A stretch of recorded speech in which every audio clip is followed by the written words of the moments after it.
नमो लोये सौहरिहन्ताणम् नमो लोये सौहृदानम् नमो लोये सौभागिर्यानम् नमो लोये सौज्यायानम् नमो लोये सौत्रिकावती सावनम् ओंकारमिन्दु संयुक्त नित्यम् जायन्ति योगिनः कामदमोक्षदो चैव ओंकाराय नमो नमः मङ्गलम् भगवान् मङ्गलम् गौतमोऽग्नि मङ्गलम् कुन्कुण्डार्यो विजेन्द्रमोसुमङ्गलम् नमः समरिसाराय स्वानुभूत्या तथा स्थिति स्वभावाय भवाय सर्वाणां विभाव नियुक्त निराकार।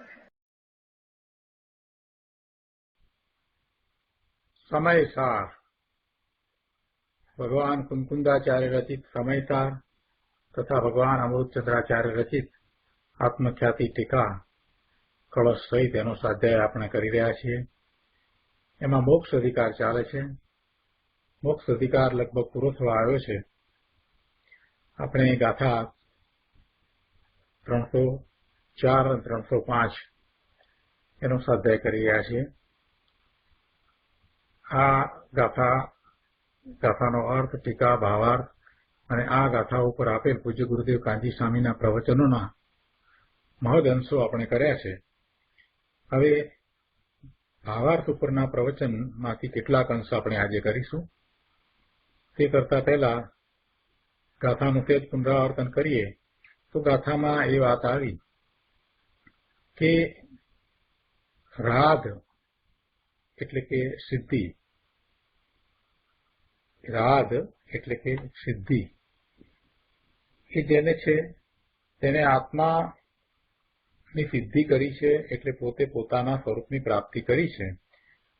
અને એ જે રાધ સહિત છે, જે રાધ સહિત આત્મા છે એને પરનું લક્ષ નથી, એ નિરપરાધ છે, એ નિસંગ છે અને એ સદાય આરાધના કરે છે, એટલે આરાધનાથી સદા વર્તે છે। જેને રાધ નથી તે અપરાધ છે, એટલે રાગ રહિત છે તે અપરાધ છે, એ સંકિત છે અને એ ભવના ભ્રમણ કરે છે, એ બંધાય છે। તો ભાવાર્થ ઉપરનું પ્રવચન આપણે લઈએ। ભાવાર્થમાં જે પંડિતજીએ વાત કરી છે એનું પણ સહેજ પુનરાવર્તન કરીએ જેથી આપણને અનુસંધાન મળે। ભાવાર્થમાં પંડિતજીએ એમ કહ્યું કે આ જે શબ્દો છે સંસિદ્ધિ, રાધ, સિદ્ધિ, સાધિત અને આરાધિત, એ શબ્દોનો અર્થ એક જ છે અને અહીંયા શુદ્ધ આત્માની સિદ્ધિ અથવા સાધનનું નામ રાધ છે। શુદ્ધ આત્માની સિદ્ધિ અને સાધન એમાં કોઈ ફેર નથી, એ વાત આપણે ગુરુદેવ પાસેથી સમજ્યા છીએ। પોતાના સ્વરૂપની પ્રાપ્તિ અને એ પ્રાપ્તિ કરનાર પોતાના જ્ઞાન દર્શનના ઉપયોગ એ જ એનું સાધન, એટલે એમાં કોઈ ફેર નથી, એ જ રાધ છે, એ જ રાધ છે।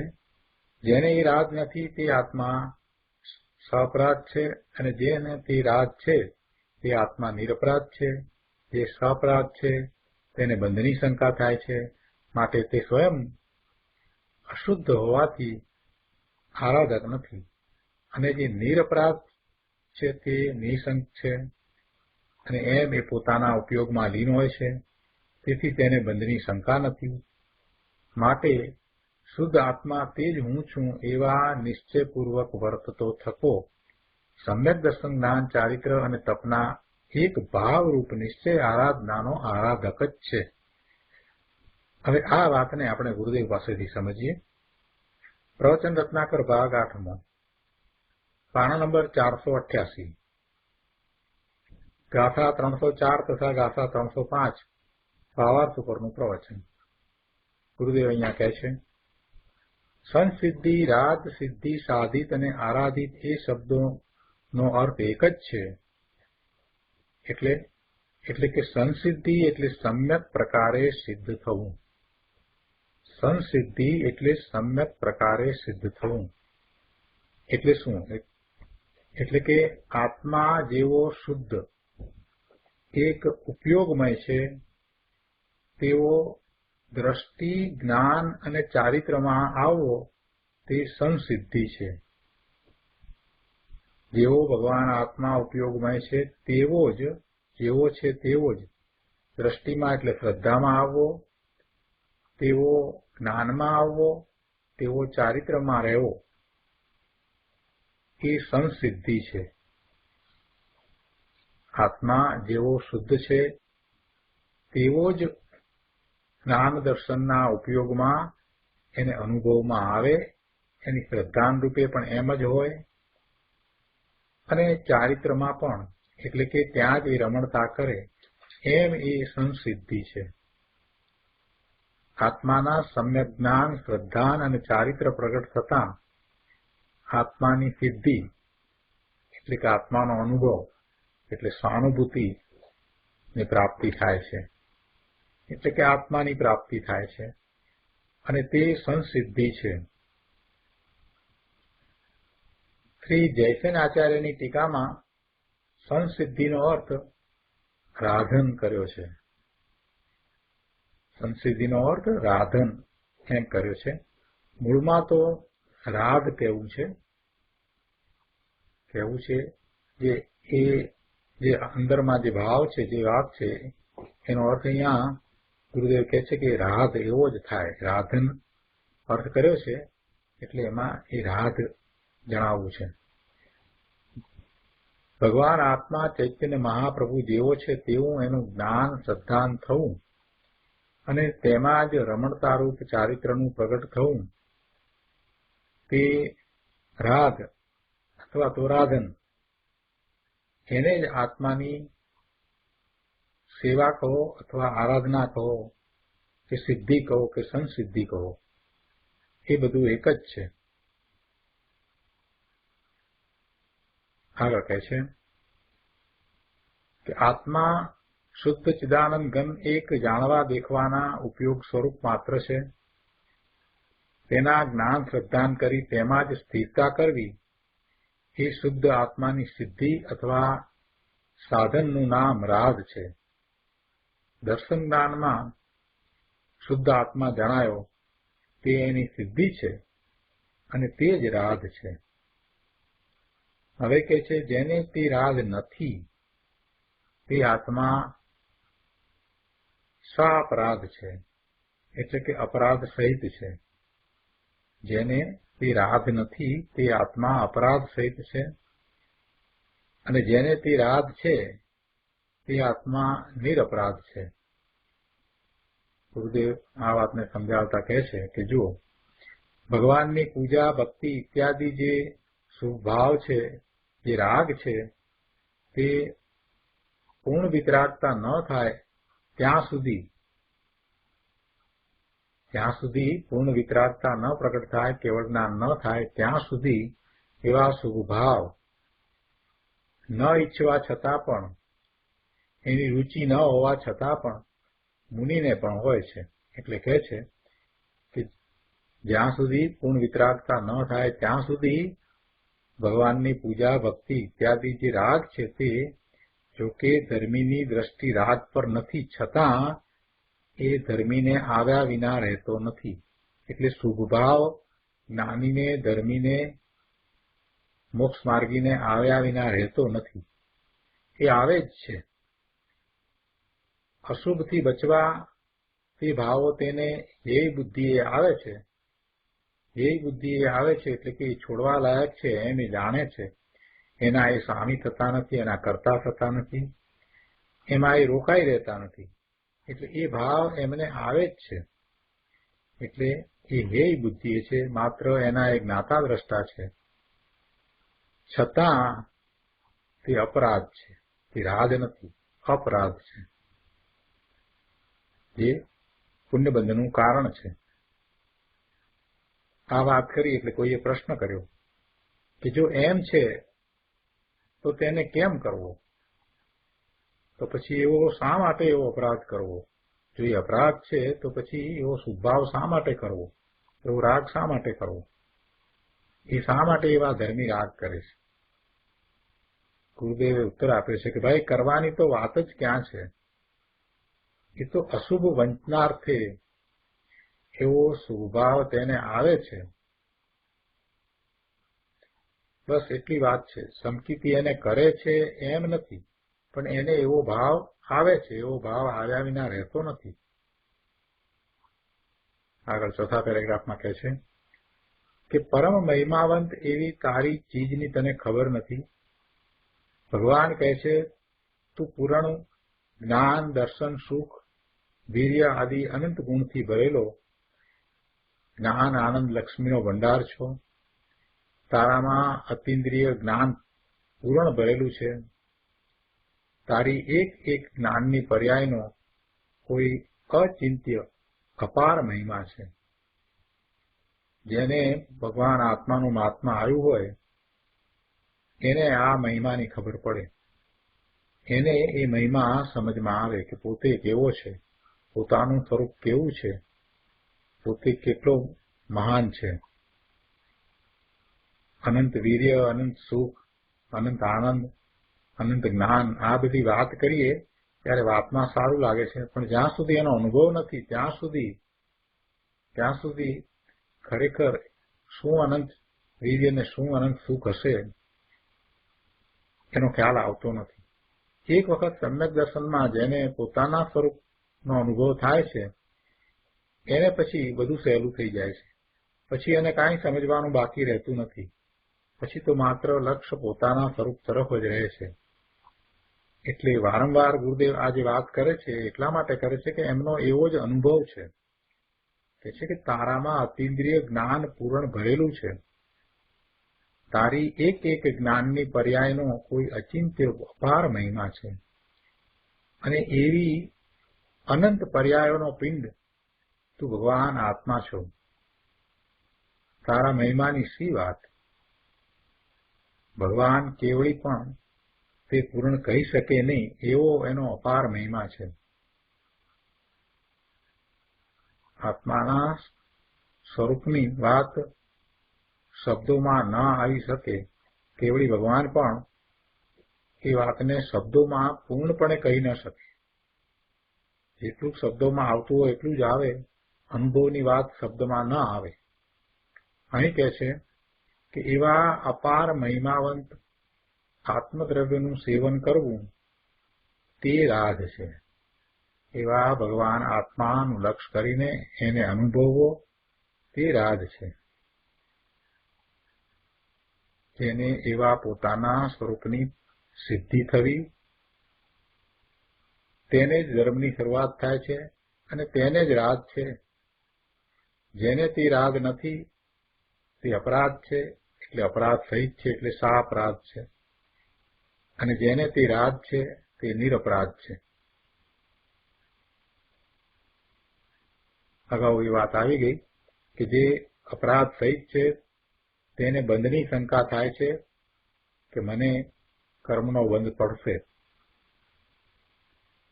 અને એ સ્વયં અશુદ્ધ હોવાથી આરાધક નથી, એટલે અનારાધક છે. અને જે નિરપરાધ છે તે નિશંક થયો થકો, શંકા વિનાનો થયો થકો. જેણે અપરાધ નથી કર્યો એને બંધની પકડાવાની ચિંતા હોતી નથી. એટલે એ નિશંક થયો થકો પોતાના જ્ઞાન દર્શનના ઉપયોગમાં લીન હોય છે અને તેથી એને બંધની શંકા નથી. માટે શુદ્ધ આત્મા તે જ હું છું એવા નિશ્ચયપૂર્વક વર્તતો થકો. શુદ્ધ આત્મા તે જ હું છું એવા નિશ્ચયપૂર્વક વર્તતો થકો. દ્રષ્ટિમાં તો પોતાનું સ્વરૂપ એક વખત અનુભવમાં આવ્યા પછીથી શુદ્ધ આત્મા તે જ હું છું એમ સતત રહ્યા કરે છે. ભલે એના જ્ઞાન દર્શનના ઉપયોગ બહારમાં હોય, શુભભાવમાં હોય, તો પણ પોતાના સ્વરૂપનું અસ્તિત્વ એને કાંઈ યાદ કરવું પડતું નથી કે પોતે કોણ છે. પોતે શુદ્ધ આત્મા છે એવું સતત રટણ રહ્યા કરે છે, એવું સતત ભાન રહ્યા કરે છે, એવું સતત દ્રષ્ટિમાં રહ્યા કરે છે. એટલે અહીંયા કહ્યું છે કે શુદ્ધ આત્મા તે જ હું છું, એ સિવાય બીજું કાંઈ નથી. એટલે અહીંયા એકાંત કરી છે કે શુદ્ધ આત્મા તે જ હું છું એવા નિશ્ચયપૂર્વક વર્તતો થકો. સમ્યક દર્શન, જ્ઞાન, ચારિત્ર અને તપના એક ભાવરૂપ નિશ્ચય આરાધનાનો આરાધક જ છે.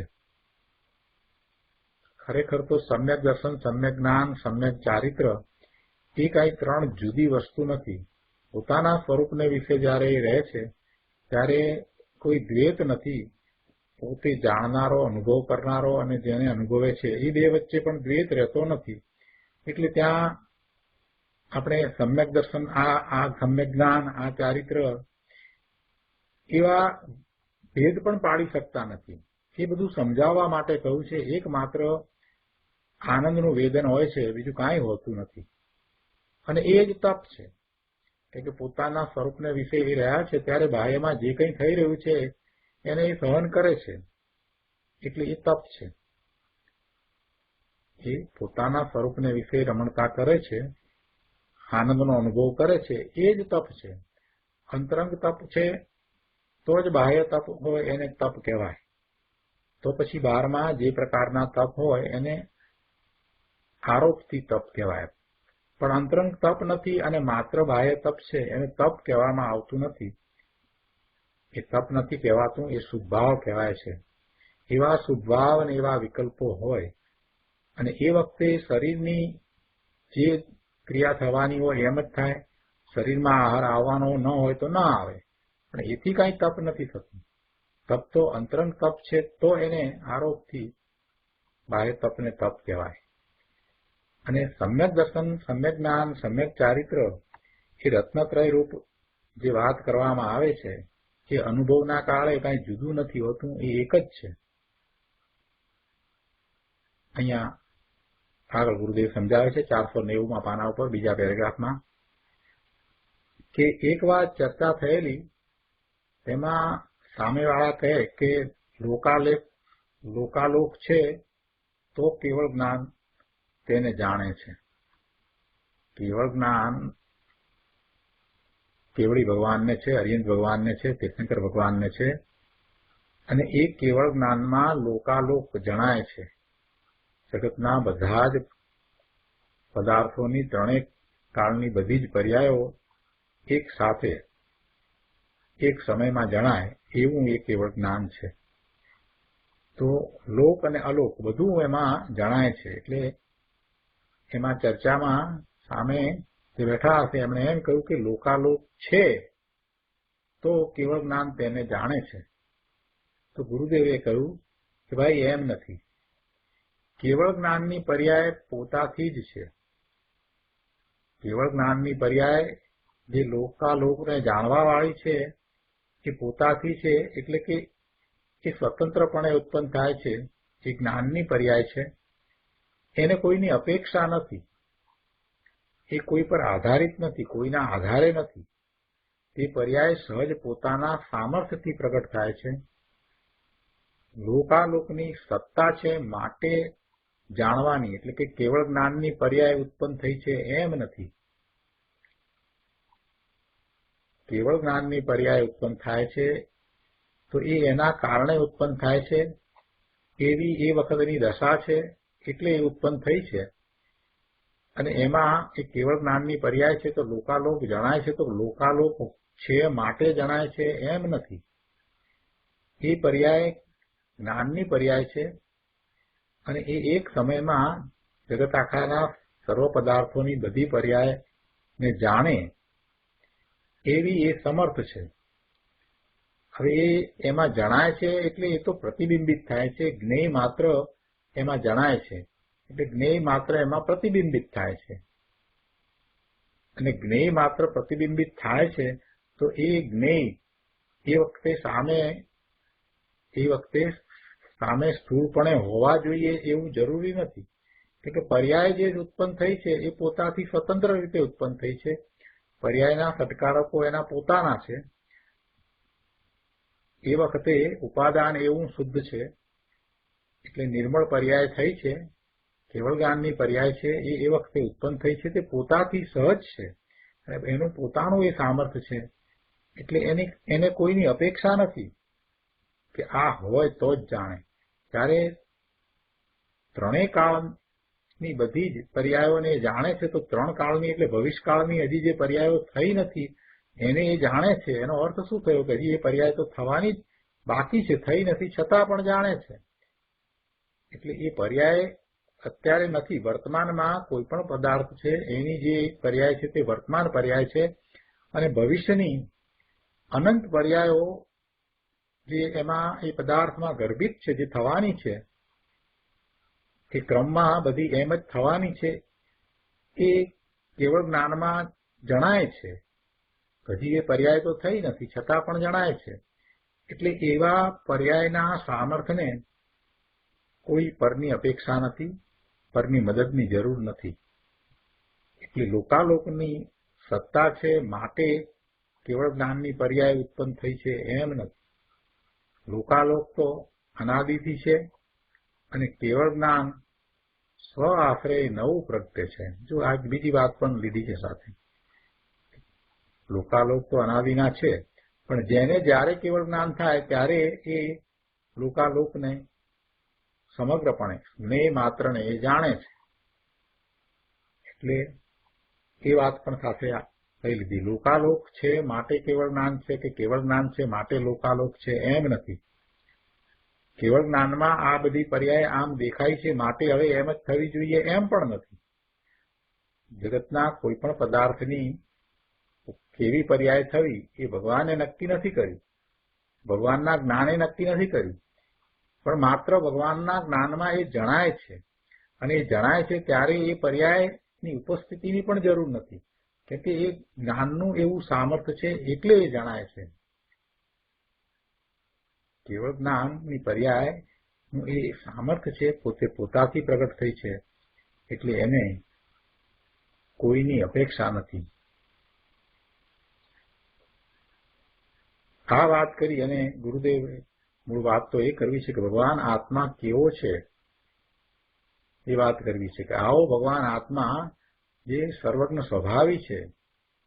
કેવળ જ્ઞાન એ એનો સ્વભાવ છે. કેવળ જ્ઞાન એ પ્રગટ કરે છે તો કઈ બહારમાંથી પ્રગટ નથી થતું, એ અંદરમાં પડ્યું છે ને પ્રગટ કરે છે. એટલે કે છે કે નિર્મળ આનંદનો નાથ પ્રભુ આત્મા છે. અહીં કે છે એમાં તું જા પ્રભુ, તને ત્યાં ગોઠશે, ત્યાં તને રૂચશે, કેમ કે તે એકલો આનંદથી ભરેલો છે. જે રાધની વાત કરીને એ રાધની વાત અહીંયા ગુરુદેવે આ રીતે લીધી કે પોતે ભગવાન આત્મા જ્ઞાન આનંદનો સમુદ્ર છે, અને એમાં તું જા, એ જ રાધ છે. અને ત્યાં રૂચશે, ત્યાં ગમશે, કેમ કે એ આનંદથી ભરેલો છે, જ્ઞાન અને આનંદથી ભરેલો છે. આ વાત આવી એટલે કોઈએ પાછી વાત કરી કે પણ આ બધાથી એટલે કુટુંબ આદિથી નિવૃત્તિ થાય ત્યારે ને એ કરે કઈ રીતે? એની પોતાના સ્વરૂપનો અનુભવ સહાનુભૂતિ કરે, આ બધી વાત તો બરાબર, પણ એ આ બધાથી નિવૃત્ત થાય ત્યારે ને. ગુરુદેવ કહે છે કે ભાઈ એ બધાથી તો નિવૃત્ત જ છો, એ બધાથી તો નિવૃત્ત જ છો, કેમ કે એ બધા ક્યાં તારામાં છે.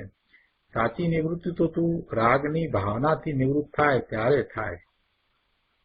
જગતના બધા જ પદાર્થોથી એ નિવૃત્ત જ છે. કોઈ એને વળગેલું નથી, કોઈમાં એ વ્યાપતો નથી, કે કોઈ પદાર્થ એનામાં વ્યાપતો નથી. કોઈ પદાર્થનો એનામાં પ્રવેશ નથી, કે આત્માનો કોઈ અન્ય પદાર્થમાં પ્રવેશ નથી. એટલે એ એનાથી છૂટો જ છે, નિવૃત્ત જ છે. હવે પ્રવૃત્તિ કયા પ્રકારે છે? તો કે પ્રવૃત્તિ તો વિકલ્પ રૂપે છે. પ્રવૃત્તિ તો વિકલ્પ રૂપે છે, બાકી કાર્ય કરવામાં કાંઈ પ્રવૃત્તિ થતી નથી. એ તો દરેક પદાર્થ પોતે પોતાનું કાર્ય કરે છે. દ્રવ્ય સ્વતંત્ર છે, દ્રવ્યનું પરિણમન પણ સ્વતંત્ર છે. તો એમાં એ પ્રવૃત્તિ ક્યાં કરે છે? ખરેખર એ કાંઈ પ્રવૃત્તિ કરતો જ નથી. એને એવો ભ્રમ છે કે એ કામ કરે છે. એ કામ નથી કરતો. જે પદાર્થોમાં જે પ્રવૃત્તિ થવાની છે, જે કાર્ય થવાનું છે, જે એનું પરિણમન થઈ અને એક પછી એક પર્યાય બદલાવાની છે, એ એના કારણે થાય છે. આ તો માત્ર વિકલ્પ કરે છે, બીજું કાંઈ કરતો નથી. અને એ પદાર્થોમાં એ પહોંચતોય નથી, એને એ સ્પર્શતો પણ નથી. એવો આ ભગવાન આત્મા એ નિવૃત્ત જ છે. એને માની લીધું છે કે એ પ્રવૃત્ત છે. અને પ્રવૃત્ત છે તો એ કઈ રીતે પ્રવૃત્ત છે? એ વિકલ્પમાં રાચી રહ્યો છે, એ એની પ્રવૃત્તિ છે. એ વિભાવ ભાવે પરિણમી રહ્યો છે એ જ એની પ્રવૃત્તિ છે, બાકી બીજી કોઈ પ્રવૃત્તિ નથી. અને એમ કરતા એને ભવના ભ્રમણ થાય છે. એટલે ગુરુદેવ કહે છે કે સાચી નિવૃત્તિ તો તું રાગની ભાવનાથી નિવૃત્ત થાય ત્યારે થાય. તને જે શુભ ભાવ કે અશુભ ભાવ પડ્યા છે એવા વિકલ્પ સાથે તું પરિણમે છે, એનાથી નિવૃત્ત થા. એટલે કે શુભાશુભ ભાવથી નિવૃત્ત થાય ત્યારે સાચી નિવૃત્તિ થાય. કોઈ પદાર્થોને છોડીને જંગલમાં ચાલ્યા જવાથી નિવૃત્તિ થાય છે એમ નથી, પરંતુ રાગની ભાવનાથી નિવૃત્ત થાય, શુભાશુભ ભાવથી નિવૃત્ત થાય ત્યારે એ સાચી નિવૃત્તિ થાય. અને શુભાશુભ ભાવથી નિવૃત્ત થવાય કેવી રીતે? કેમ કે મન ચંચળ છે, અને જ્યાં સુધી એ પોતાના સ્વરૂપને વિશે સ્થિર નથી ત્યાં સુધી વારંવાર જ્યારે જ્યારે બહારમાં છે ત્યારે એ શુભાશુભ ભાવે પરિણમે છે. સમ્યક દ્રષ્ટિ છે તો એને શુભ ભાવ વિશેષ છે, અશુભ ભાવ ક્યારેક જ હોય છે. જેમ જેમ એની દશા ઊંચી આવતી જાય તેમ અશુભ ભાવ ઘટતા જાય છે. અશુભ ભાવ ન હોય તો પણ શુભ ભાવમાં છે તો પણ એ વિકલ્પ સાથે જ રહ્યો છે. શુભ ભાવ છે ત્યારે પણ એને વિકલ્પ તો રહ્યો જ છે. એટલે એ પ્રવૃત્તિ થઈ રહી છે. એટલે એને પણ છોડીને એ સ્વભાવમાં જાય, શુભ ભાવને પણ છોડીને સ્વભાવમાં જાય ત્યારે એને સાચી નિવૃત્તિ થાય. ગુરુદેવ અહીંયા કહે છે કે દિગંબર દ્રવ્યલિંગી મુનિ થઈને બહારથી તો તે અનંતવાર નિવૃત્તિ લીધી, એટલે સમગ્ર પરિગ્રહનો ત્યાગ કર્યો, એટલે બાહ્યમાં એવું દ્રવ્યલિંગ લીધું. દ્રવ્યલિંગી મુનિ થયા એટલે બાહ્યમાં તો એને બરાબર સાચું મુનિપણું છે, સાચું બરાબર યથાર્થ દ્રવ્યલિંગ છે. 28 મૂળ ગુણ સહિત નગ્ન દિગંબર મુનિ એનું બરાબર દ્રવ્યલિંગ છે. એટલે એ તો સમગ્ર પરિગ્રહથી નિવૃત્ત થયા છે. પણ રાગ બુદ્ધિ એટલે કે શુભ ભાવ એ અંશ બુદ્ધિ મટી નહીં અને દ્રવ્ય દ્રષ્ટિ કરી નહીં, તેથી એ અપરાધી જ રહ્યા.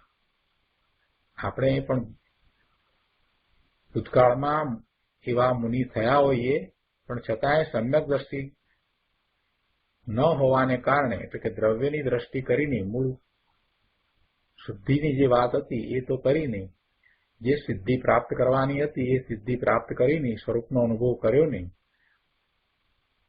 ધ્રુવનું લક્ષ કરી અને પોતાના સ્વરૂપનો અનુભવ કર્યો નહીં, એમ દ્રવ્ય દ્રષ્ટિ કરી નહીં, તેથી એ રાગ રહિત એટલે અપરાધી જ રહ્યા. દ્રવ્ય દ્રષ્ટિ કરી શુદ્ધ આત્મ સ્વરૂપમાં લીન થઈ રહું એ એક જ સુખનો ઉપાય છે, એ જ મોક્ષનો માર્ગ છે. બાકી તો બધું થોથા છે. અહીં કહે છે ધર્મી નિશંક થયો થકો, શંકા રહિત. એવો એ ધર્મી પોતાના ઉપયોગમાં લીન થાય છે, પોતાના જ્ઞાન દર્શનના ઉપયોગને ધ્રુવ તરફ ઢાળી દે છે, એમાં એ લીનતા કરે છે. તેને કોઈ કર્મબંધની શંકા થતી નથી. અને ક્યાંથી થાય? સ્વરૂપમાં લીન થઈને રહે તેને બંધની શંકા કેવી? એને તો શુદ્ધ આત્મા જ હું છું, શુદ્ધ આત્મા જ હું છું એમ જ દ્રષ્ટિમાં રહે છે. એટલે એવા નિશ્ચયપૂર્વક એ વર્તતો દર્શન જ્ઞાન ચારિત્રને તપના એક ભાવરૂપ નિશ્ચય આરાધનાનો આરાધક જ છે. ગુરુદેવ અહીંયા કહે છે કે જુઓ, નિશ્ચય આરાધના એક ભાવરૂપ, નિશ્ચય આરાધના એક ભાવરૂપ એટલે વિતરાગ ભાવરૂપ, આનંદ ભાવરૂપ, ચૈતન્ય ભાવરૂપ એમ છે. આત્માના દર્શન જ્ઞાન ચારિત્રને તપ એ બધા વિતરાગ ભાવરૂપ એક ભાવરૂપ છે. એ બધા એક ભાવરૂપ છે. એ કાંઈ જુદું જુદું નથી. પોતાના સ્વરૂપને વિશે છે ત્યારે એમાં કાંઈ જુદું પડતું નથી કે આ શ્રદ્ધા ને આ જ્ઞાન ને આ ચારિત્ર ને આ તપ એવું કાંઈ જુદું પડતું નથી. એ વિતરાગ ભાવ છે. એ વિતરાગ ભાવ એક ભાવરૂપ છે. અને એ વખતે અનુભવમાં આનંદનું વેદન છે, બીજું કાંઈ હોતું નથી. અતિન્દ્રિયપણે આનંદનું વેદન છે. એ ભાવ એક ભાવરૂપ છે. શુદ્ધ ચૈતન્યમાં લીન થઈ પ્રતપવું તે તપ છે. એમાં લીન થઈ પ્રતપવું તે તપ છે. અને તે જ ઉપવાસ છે. એટલે ઉપવસતી ઇતિ ઉપવાસ, ઉપરમાં વસવું તે ઉપવાસ, આત્માની સમીપમાં વસવું તે ઉપવાસ છે. બાકી આ સિવાય બીજા બધા તો અપવાસ છે, એટલે માઠાવાસ છે.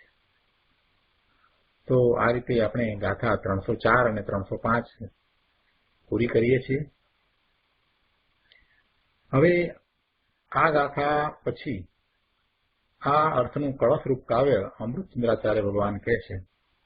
કળશ 187. તો આપણે કળશ 187 લઈએ.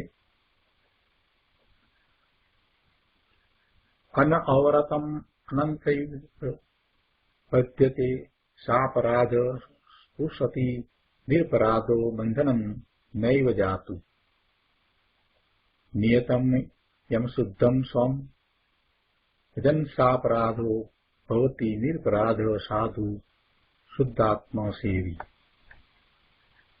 કળશ 187 ના અર્થમાં કહે છે કે સા અપરાધ અનવરતમ અનંતૈ બધ્યતે, એટલે કે સા અપરાધ આત્મા નિરંતર અનંત ઉદ્ગળ પરમાણુ રૂપ કર્મોથી બંધાય છે. અપરાધ સહિત છે તે આત્મા નિરંતર હંમેશા, નિરંતર એટલે અંતર પડ્યા વિના, એટલે હંમેશા અનંત ઉદ્ગળ પરમાણુ રૂપ કર્મોથી બંધાય છે. આગળ કહે છે નિરપરાધ બંધનમ જાતુ સ્પૃશતી ન એવ. નિરપરાધ આત્મા બંધનને કદાપી સ્પર્શતો નથી. સાપરાધ આત્મા નિરંતર અનંત ઉદ્ગળ પરમાણુ રૂપ કર્મોથી બંધાય છે. અને નિરપરાધ આત્મા બંધનને કદાપી એટલે ક્યારેય સ્પર્શતો નથી જ. જે સાપરાધ આત્મા છે તે તો નિયમથી પોતાને અશુદ્ધ સેવતો થતો સા અપરાધ છે. અયમ નિયતમ સ્વમ અશુદ્ધમ ભજન સા અપરાધ. અને આગળ કહે છે નિરપરાધ સાધુ શુદ્ધ આત્મસેવી ભવતી. નિરપરાધ આત્મા તો ભલી રીતે શુદ્ધ આત્માનો સેવનાર હોય છે. શું કહે છે કે સા અપરાધ આત્મા અપરાધ સહિત છે એ નિરંતર કર્મથી બંધાય છે. કર્મથી બંધાય છે એટલે એમ કહ્યું કે પુદ્ગળ પરમાણુ રૂપ કર્મોથી બંધાય છે. અનંત પુદ્ગળ પરમાણુ રૂપ કર્મોથી બંધાય છે. અનંત એમ કેમ કહ્યું? કેમ કે કર્મથી એ બંધાય છે અને એ કર્મ ઉદયમાં આવે છે અને ખરી જાય છે અને ફરી પાછા નવા કર્મ બાંધે છે. કેમ કે એ સા અપરાધ છે. એને રાધ નથી, એને પોતાના સ્વરૂપનો અનુભવ નથી, સ્વરૂપની સિદ્ધિ કરી નથી, એવો એ સા અપરાધ છે. એવો એ સા અપરાધ આત્મા છે કે જ્યાં સુધી સ્વરૂપની સિદ્ધિ થઈ નથી ત્યાં સુધી એનું મિથ્યાત્વ ગયું નથી. અને મિથ્યાત્વ ગયું નથી એટલે એને અનંતાનુબંધી ઉદય વર્તે છે. એટલે એને અનંત અનુબંધ થાય છે. કર્મ બંધાયા જ કરે છે. એટલે કહે છે કે અનંત પૂતગળ પરમાણુ રૂપ કર્મોથી બંધાય છે. અને એનાથી ઉલટું નિરપરાધ આત્મા કે જેને સ્વરૂપની સિદ્ધિ કરી છે એવો આત્મા એ બંધનને કદાપી સ્પર્શતો નથી. કદાપી બંધનને સ્પર્શતો નથી એટલે કે હવે એની દ્રષ્ટિ સ્વરૂપ તરફ જ રહે છે. એટલે જે કર્મના ઉદય આવે છે એ કર્મના ઉદયનું નિમિત્ત પામીને એ નવા કર્મ બાંધતો નથી. ક્યારેક શુભ ભાવ આવે છે તો પણ એનો એ સ્વામી થતો નથી. એને અનંતાનુબંધી કસાયની ચોપડી ગઈ છે એવો એ સમ્યક દ્રષ્ટિ છે. એટલે અહીંયા દ્રષ્ટિની મુખ્યતાથી એમ કહ્યું કે નિરપરાધ આત્મા બંધનને કદાપી સ્પર્શતો નથી જ, પણ વાસ્તવમાં એને પણ શુભભાવ છે એટલો બંધતો પડે છે, એટલો શુભભાવ છે એટલો બંધતો પડે છે. અને સાધકને, મુનિને પણ જ્યાં સુધી પૂર્ણ દશા પ્રગટ નથી થતી ત્યાં સુધી શુભભાવ આવે છે, અને શુભભાવ આવે છે એટલો બંધ પડે છે. મુનિને 3 કસાયની ચોપડીનો અભાવ થયો છે, માત્ર સંજ્વલન કસાય બાકી છે, તો એક તો અલ્પ પણ બંધ પડે છે. 5મા ગુણસ્થાને છે તો 2 કસાયની ચોપડીનો અભાવ થયો છે, તો એટલા પ્રમાણમાં બંધ પડે છે. અને 4થા ગુણસ્થાને છે તો એ પ્રમાણે માત્ર 1 કસાય ચોપડી ગઈ છે અનંતાનુબંધી, તો એ પ્રમાણે બંધ પડે છે. પણ દ્રષ્ટિની મુખ્યતામાં એ બંધને બંધ કર્યો નથી, કેમ કે એ બંધ જે પડ્યો છે, એ કર્મ બંધાયું છે, એ જ્યારે ઉદયમાં આવે છે ત્યારે પછી એના નિમિત્તે એ ફરી પાછો એવા નવા કર્મ બાંધતો નથી કે જેને લીધે એને સંસારનું ભ્રમણ ચાલુ ને ચાલુ રહે, એવું થતું નથી. અનંતાનુબંધી કસાય ગયો છે એટલે હવે અનંત અનુબંધ થતો નથી, એવો બંધ પડતો જ નથી. એટલે એ અપેક્ષાથી અહીંયા એમ કહ્યું કે નિરપરાધ આત્મા, નિરપરાધ એટલે જેને સિદ્ધિ કરી છે, પોતાના સ્વરૂપની સિદ્ધિ કરી છે, એ નિરપરાધ આત્મા, જે આરાધના સહિત છે એ નિરપરાધ આત્મા, પોતાના સ્વરૂપને વિશે જે નિશંક છે એવો એ નિરપરાધ આત્મા, એ બંધનને કદાપી સ્પર્શતો નથી જ. અને જે અપરાધ સહિત છે એટલે સાપરાધ આત્મા છે, તે તો નિયમથી પોતાને અશુદ્ધ સેવતો થકો, જો મૂળ ગાથામાં અશુદ્ધ વર્તતો થકો હતું, અહીંયા અમૃતચંદ્રાચાર્ય ભગવાને કળશમાં અશુદ્ધ સેવતો થકો, એ તો બંને વાત તો એ જ છે, એ જ પ્રમાણે વાત લીધી છે. અશુદ્ધ સેવતો થકો કે અશુદ્ધ વર્તતો થકો એ સાપરાધ છે. અને નિરપરાધ આત્મા તો બધી રીતે શુદ્ધ આત્માનો સેવનાર હોય છે. હવે આ કળશ ઉપર પૂજ્ય ગુરુદેવ કાંજી સ્વામીએ આપેલ પ્રવચનના અંશ આપણે લઈએ. પ્રવચન રત્નાકર ભાગ 8મો, પાના નંબર 491. ગુરુદેવ અહીંયા કહે છે કે શું કીધું? સા અપરાધ એટલે શુદ્ધ એક નિત્ય આનંદ ચિદાનંદ પ્રભુ આત્માને છોડીને જે પુણ્ય પાપના ભાવને પોતાના માને છે અને એનાથી પોતાને લાભ માને છે એવો આત્મા, એ સા અપરાધ. જે પરનું લક્ષ્ય કરીને રહ્યો છે, પરને ગ્રહે છે, એવો એ સા અપરાધ આત્મા. જે પોતાના સ્વરૂપથી ચ્યુત થયો છે એવો એ સા અપરાધ આત્મા, એ અનંત અનંત પૂતગળ પરમાણુમય કર્મોથી બંધાય છે. ગુરુદેવ કહે છે કે જે ચીજ પોતાની નથી તેને પોતાની માને એ પ્રાણી ચોર છે. પોતાની ચીજ નથી એને પોતાની માને એ પ્રાણી ચોર છે, અપરાધી છે, અને તે નિયમથી કર્મો વડે બંધાય છે. અગાઉ ગાથામાં પણ એ વાત આવી ગઈ છે કે પરભાવને પોતાના માને છે તો એ અપરાધ છે. પરને પોતાના માન્યા એટલે એ દોષ છે. શુભાશુભ ભાવ જે આત્માના નથી, આત્માનો જે સ્વભાવ નથી, એને પોતાના માને એટલે એ દોષ થયો, એ અપરાધ થયો, અને એ નિયમથી એ બંધાય છે. અહીંયા કહે છે કે પરંતુ નિરપરાધ એટલે રાગ રહિત જે જ્ઞાન આનંદમય પોતાની ચીજ, તેની દ્રષ્ટિ કરી તેમાં જ જે જીવ રમે છે તેને કદાપી બંધન થતું નથી. અશુદ્ધ ઉપયોગરૂપ પુણ્ય પાપના ભાવથી રહિત જે શુદ્ધ ઉપયોગી છે તે આત્મા નિરપરાધી છે. અશુદ્ધ ઉપયોગરૂપ શું છે? પુણ્ય પાપના ભાવ એ અશુદ્ધ ઉપયોગરૂપ છે. એમાં ઉપયોગ અશુદ્ધ છે. અશુદ્ધ ઉપયોગ કેમ કયો? ઉપયોગ તો જ્ઞાન દર્શનના છે, તો એમાં અહીંયા એને અશુદ્ધ ઉપયોગ શા માટે કહ્યો?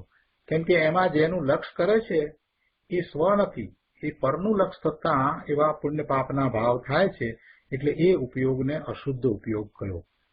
ઉપયોગ તો જ્ઞાન દર્શનનો જ ઉપયોગ છે, પણ એને અશુદ્ધ ઉપયોગ એટલા માટે કહ્યો કે જે ભાવ થાય છે પુણ્ય પાપના ભાવ, એ ભાવ એનો સ્વભાવ નથી અને એ પરના લક્ષ્ય થાય છે, માટે એને અશુદ્ધ ઉપયોગ રૂપ પુણ્ય પાપના ભાવ કયા. અને એવા ભાવોથી રહિત જે શુદ્ધ ઉપયોગી છે. શુદ્ધ ઉપયોગી છે એટલે જે વખતે એનો ઉપયોગ સ્વ તરફ છે, પોતાના સ્વરૂપ તરફ ઉપયોગ રહ્યો છે, ત્યારે એ ઉપયોગને શુદ્ધ ઉપયોગ કહેવાય. જે ઉપયોગ પોતાના સ્વરૂપને જાણવા વાળો થયો છે એ ઉપયોગ શુદ્ધ ઉપયોગ છે. અને જે ઉપયોગ સ્વથી ચ્યુત થઈને પરનું લક્ષ કરે છે એ ઉપયોગ અશુદ્ધ ઉપયોગ છે. અશુદ્ધ ઉપયોગ થતાં એને બંધન થાય છે, પુણ્ય અને પાપનો બંધ પડે છે. અશુદ્ધ ઉપયોગ છે ત્યારે એ બંધનું કારણ છે, અને શુદ્ધ ઉપયોગ છે તે અબંધનું કારણ છે. એટલે અહીંયા કહે છે કે અશુદ્ધ ઉપયોગ રૂપ પુણ્ય પાપના ભાવથી રહિત જે શુદ્ધ ઉપયોગી છે તે આત્મા નિરપરાધી છે, એ અપરાધ વિનાનો છે, એ રાધ છે. એને બંધનનો કદી સ્પર્શ નથી. ધર્મી જીવ પોતાની જ્ઞાન આનંદ સ્વરૂપ શુદ્ધ ચૈતન્ય સત્તાને સ્પર્શે છે, અનુભવે છે, પણ બંધનને એટલે કે જે રાગ ભાવ આવે છે તેને સ્પર્શતો નથી. અહીંયા એમ કહ્યું ને કે એને બંધનનો કદી સ્પર્શ નથી, એમ મૂળ શ્લોકમાં કહેવામાં આવ્યું છે ને, એ વાત ગુરુદેવ સમજાવે છે કે એવો જ્ઞાની સમ્યક દ્રષ્ટિ ધર્મી જીવ પોતાની જ્ઞાન આનંદ સ્વરૂપ શુદ્ધ ચૈતન્ય સત્તાને સ્પર્શે છે.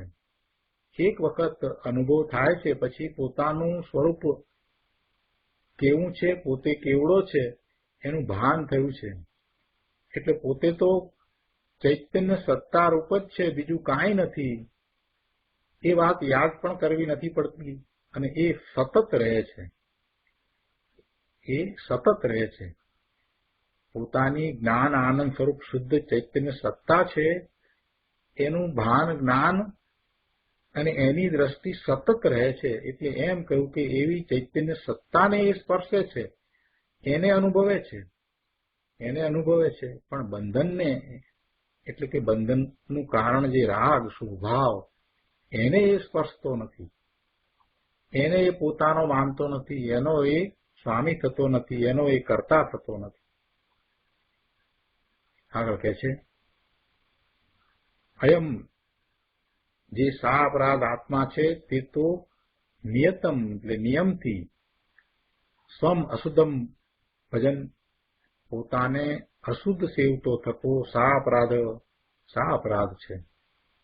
નિરપરાધ આત્મા તો સાધુ ભલી રીતે શુદ્ધ આત્મસેવી ભવતી શુદ્ધ આત્માનો સેવનાર હોય છે. આ વાતને ગુરુદેવ સમજાવે છે. ગુરુદેવ કહે છે કે જુઓ, દયા દાન પૂજા ભક્તિ ઇત્યાદિ શુભ ભાવ, એ શુભ ભાવ છે, એ શુભ ભાવ જેને થાય છે એ શુભ ભાવની સેવના કરે છે. એની રુચિમાં જે રહ્યો છે એ શુભ ભાવનો આશ્રય કરે છે, એની સેવના કરે છે, એની સેવા કરે છે. દયા દાન પૂજા ભક્તિ ઇત્યાદિ શુભરાગની સેવના છે તે અશુભની જેમ અશુદ્ધની સેવના છે. અશુભ ભાવ છે ક્રોધ માયા લોભ કપટના, હિંસાના, ચોરીના, અસત્ય બોલવાના એવા અશુભ ભાવ છે. એ પણ બંધનું કારણ છે, એટલે એ પણ અશુદ્ધ સેવના છે. અને આ શુભ ભાવ છે દયાદાન ભક્તિ પૂજાના, એ પણ બંધનું કારણ છે, એટલે એ પણ અશુદ્ધ સેવના છે. એ બંને અશુદ્ધ જ છે, તેમાંથી એક પણ શુદ્ધ નથી. શુભ રાગ કે અશુભ રાગ બેમાંથી એક પણ શુદ્ધ નથી, બંને અશુદ્ધની સેવના છે. બંને અશુદ્ધની સેવના છે. આ રીતે પોતાને અશુદ્ધ સેવતો થકો આત્મા સા અપરાધ છે, એટલે ગુનેગાર છે. જ્યારે જે નિરપરાધ છે તે તો ભલી ભાંતિ જેવું આત્માનું શુદ્ધ એક ચિહ્ન માત્ર સ્વરૂપ છે તેવા સ્વરૂપનો સેવનાર છે.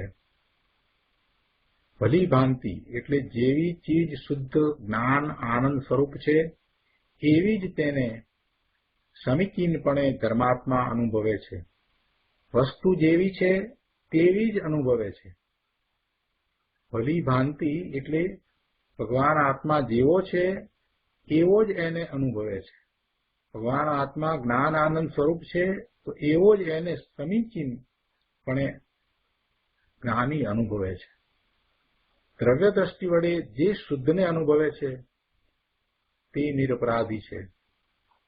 પોતાની સત્તામાં જ મગ્ન છે તે નિરપરાધી છે. પોતાની સત્તા એટલે પોતે શુદ્ધ આત્મદ્રવ્ય છે અને એવા પોતાના અસ્તિત્વને વિશે જ જે રહ્યો છે એમાં જે મગ્ન છે, એમાં જ જે લીનતા કરે છે તે નિરપરાધી છે. પોતે શુદ્ધ ત્રિકાળ એક નાયક છે એવા ભાવે જે રહ્યો છે એ નિરપરાધી છે.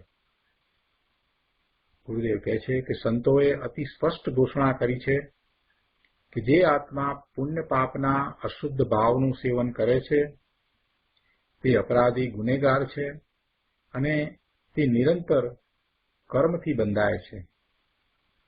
અને જે આત્મા પુણ્ય પાપથી રહિત શુદ્ધ એક ચૈતન્યના ઉપયોગમય પૂર્ણ જ્ઞાન, પૂર્ણ આનંદ ઇત્યાદિ અનંત શક્તિઓથી ભરેલો સદા એક રૂપ ભૂતાર્થ શુદ્ધ ચિદઘન આત્માને સાધુ નામ સમીચીનપણે જેવી ચીજ છે તેને તે પ્રમાણે જ જાણીને એની સેવના કરે છે તે નિરપરાધી છે અને તેને બંધન થતું નથી. ઘણો વિસ્તાર કરી દીધો, એક સાથે ઘણી વાત કરી દીધી. ભગવાન આત્મા કેવો છે? અનંત શક્તિઓનો પિંડ, પૂર્ણ આનંદ રૂપ છે, પૂર્ણ જ્ઞાન રૂપ છે, ચૈતન્ય ઉપયોગમય છે. એવો જ જે એને અનુભવે છે, એવો જ જે એને અનુભવે છે એટલે ત્યાં સાધુ શબ્દ મૂક્યો છે કળશની અંદર. મૂળ શ્લોકમાં ત્યાં એ સાધુ શબ્દ મૂક્યો છે. એનો અર્થ અહીંયા એવો કરે છે કે જેવો ભગવાન આત્મા છે એવો જ એને સમીચીનપણે જેવી વસ્તુ છે એવી જ એને અનુભવે છે, એવી જ જાણીને એને અનુભવે છે અને એની જ પ્રરૂપણા છે, એની જ સેવાના છે, એની જ આરાધના છે, તે નિરપરાધી છે. એની પરિણતિ એક વખત સમ્યક દર્શન થાય પછીથી પરિણતિ શુદ્ધ થાય છે. ભલે વર્તમાનમાં એને શુભ ભાવ હોય તે છતાં પણ દ્રષ્ટિ તો પોતાના સ્વરૂપ તરફ જ રહે છે. એક વખત પોતાનું સ્વરૂપ અનુભવમાં આવે પછીથી પોતાને અન્યપણે જ્યારે માનતો જ નથી તો અન્ય ભાવ પણ એને પોતાના લાગતા નથી. આ બધું કેમ છે? આ વાત જે વારંવાર ગુરુદેવ કરે છે એની પાછળનો તર્ક પણ સમજવા જેવો છે કે એને એમ કેમ લાગે? કેમ કે પોતાને જેવો છે તેવો એક વખત અનુભવ્યો છે, શુદ્ધ અનુભવ્યો છે, એટલે પોતાને પછી પર્યાય રૂપે એ જાણતો નથી, માનતો નથી કે શ્રદ્ધતો નથી કે આ મનુષ્યની પર્યાય એ મારું સ્વરૂપ એમ નથી. મનુષ્યની પર્યાય કે પુરુષપણું કે સ્ત્રીપણું કે દેવપણું કે આમાંનું કાંઈ પણ પછી પોતાનું સ્વરૂપ લાગતું નથી. એ બધા વેશ હતા એ હવે સ્પષ્ટ થઈ ગયું છે. પોતે ભગવાન આત્મા ત્રિકાળ નાયક છે. પોતાને બીજી કોઈ પર્યાય નથી, બીજું કોઈ રૂપ નથી. એવું તો હવે સ્પષ્ટ થઈ ગયું છે. હવે એવું સ્પષ્ટ થયું હોય ત્યારે પછી પોતાના સ્વરૂપમાં થી જેણે એક વખત આનંદનો અનુભવ કર્યો હોય એને પછી બીજા ભાવ પણ પોતાના લાગતા નથી. શુભ ભાવ આવે છતાં એ પોતાના ન માને એમ આપણે વારંવાર વાંચીએ છીએ અને વારંવાર કહીએ છીએ, પણ જરાક તર્કથી વિચાર કરીએ તો બરાબર જ છે, એમ જ હોય. જેને પોતાના સ્વરૂપનો અનુભવ થયો છે અને એમાંથી જેને આનંદનો અનુભવ થયો છે એને એમ જ હોય કે અંદરમાંથી તો આનંદ આવે ને મારું સ્વરૂપ તો આનંદ સ્વરૂપ જ છે, બીજી કોઈ વાત છે જ નહીં. એટલે બીજો જે કોઈ વિકલ્પ આવ્યો હોય કે ગમે તેવો શુભ વિકલ્પ હોય ઉત્કૃષ્ટમાં ઉત્કૃષ્ટ શુભ ભાવ હોય કે જે શુભ ભાવને કારણે એને તીર્થંકર નામ ગોત્ર બંધાય, એવું પરમ ઔદારિક શરીર પ્રાપ્ત થાય અથવા તો ચક્રવર્તી પદની પ્રાપ્તિ થાય, એવું ઉત્તમ પુણ્ય હોય તો પણ એ ભાવ ને પોતાનો એ ક્યાંથી માને? કેમ કે પોતે જે ભાવને અનુભવ્યો છે પોતાના અનુભવના કાળે, સહાનુભૂતિના કાળે, એને કઈ ભૂલાઈ નથી જતો. જે અનુભવ થયો છે એ કઈ વિસરાતો નથી. એટલે પોતાનો ભાવ તો સ્વભાવ તો આવો છે અને આ ભાવ તો એનાથી જુદા પ્રકારનો છે.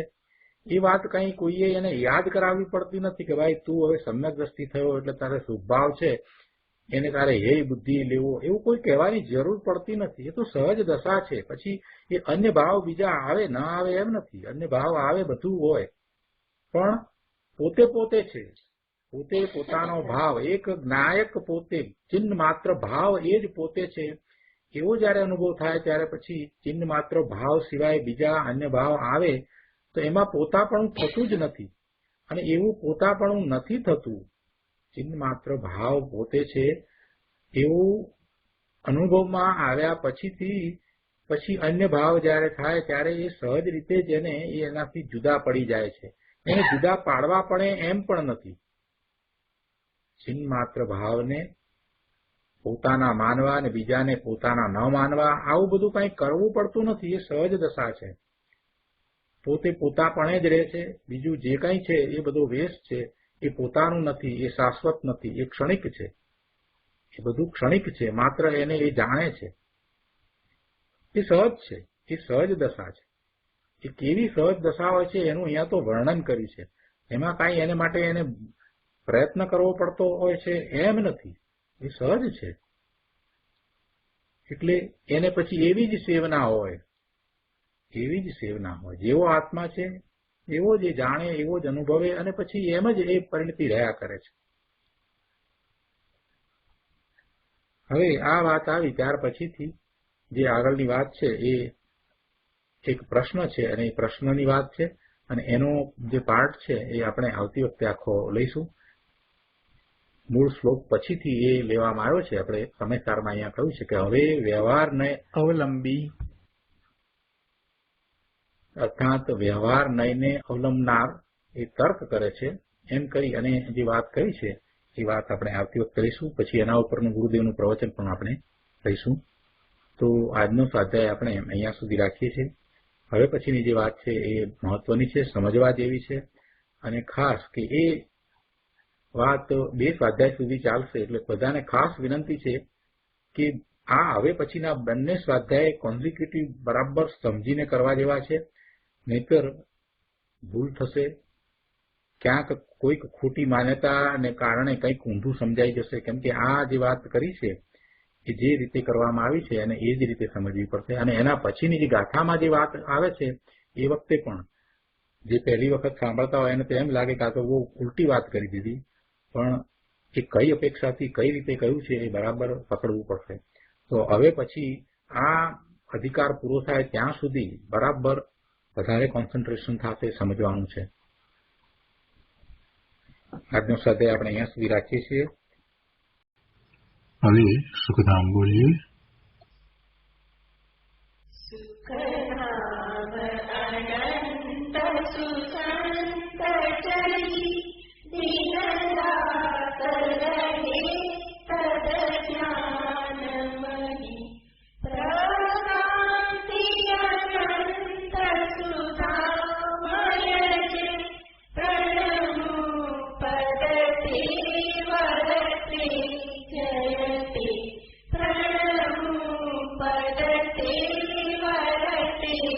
Jayate